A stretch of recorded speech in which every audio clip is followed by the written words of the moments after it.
اور ہم نے ہر انسان کے اعمال نامے کو بصورت کتاب اس کے گلے میں لٹکا دیا ہے، اور قیامت کے روز وہ کتاب اسے نکال دکھائیں گے جسے وہ کھلا ہوا دیکھے گا۔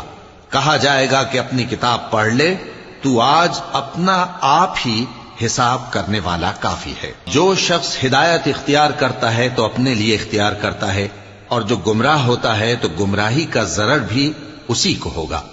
اور کوئی شخص کسی دوسرے کا بوجھ نہیں اٹھائے گا، اور جب تک ہم پیغمبر نہ بھیج لیں عذاب نہیں دیا کرتے۔ اور جب ہمارا ارادہ کسی بستی کے ہلاک کرنے کا ہوا تو وہاں کے آسودہ لوگوں کو فواحش پر مامور کر دیا، تو وہ نافرمانیاں کرتے رہے، پھر اس پر عذاب کا حکم ثابت ہو گیا اور ہم نے اسے ہلاک کر ڈالا۔ اور ہم نے نوح کے بعد بہت سی امتوں کو ہلاک کر ڈالا، اور تمہارا پروردگار اپنے بندوں کے گناہوں کو جاننے اور دیکھنے والا کافی ہے۔